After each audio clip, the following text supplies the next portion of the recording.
The film you're about to see explains how a human being is created and which stages he goes through to come into existence. This film is about you.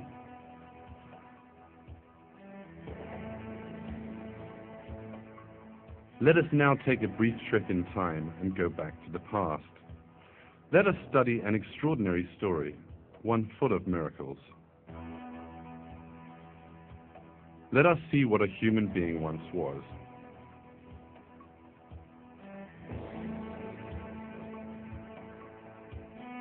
A single cell in the mother's womb. A helpless thing in need of protection, smaller than a grain of salt. You too once consisted of this single cell, just like everybody else in the world.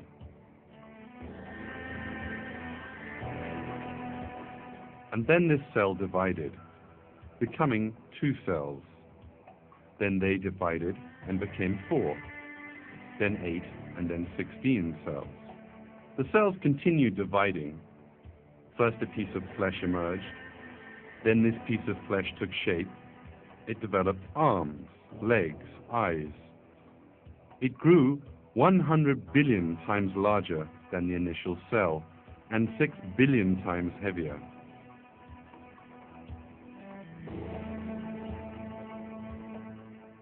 God performed a string of miracles and created the human being you are watching in this film, who was once just a drop of water. He revealed to man how he created him in the Quran in these words. Does man think that he will be left uncontrolled, without purpose? Was he not once a drop of ejected semen? Then he became a clot. So he created and fashioned him and made him into 2 sexes, male and female. Is he who does this not able to bring the dead to life?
Wrapped up in our daily lives, we are most of the time unaware of the one most important miracle taking place before our very eyes.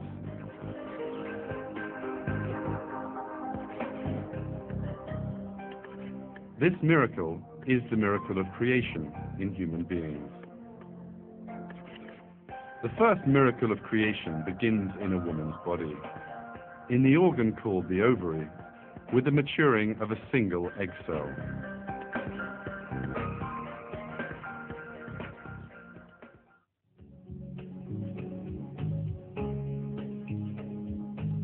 There is a long journey ahead of this maturing egg.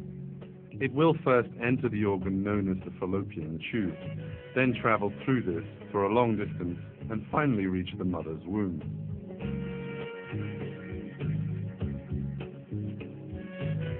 Shortly before the mature egg is released from the ovary, the fallopian tube gets ready to catch it. With sensitive movements, it tries to locate this egg cell on top of the ovary.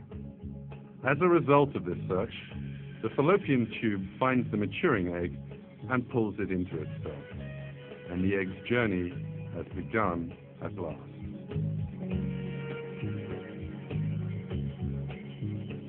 The egg is obliged to travel the whole of the fallopian tube, but it has no organelles to help it to do this, no fins or feet, for instance. For this reason, a special system has been created for the egg's journey.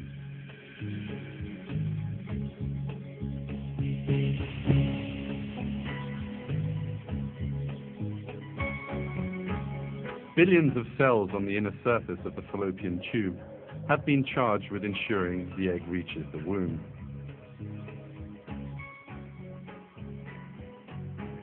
These cells position the tiny hairs on their surface, called cilia, so that they lie in the direction of the womb.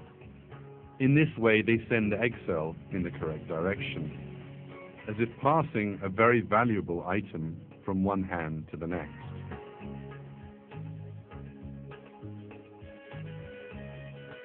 Consider this for a moment. These tiny hairs are part of a highly intelligent plan and have been situated just where they need to be in just the shape they need to be. All of them together, they perform a carrying motion in a unified direction.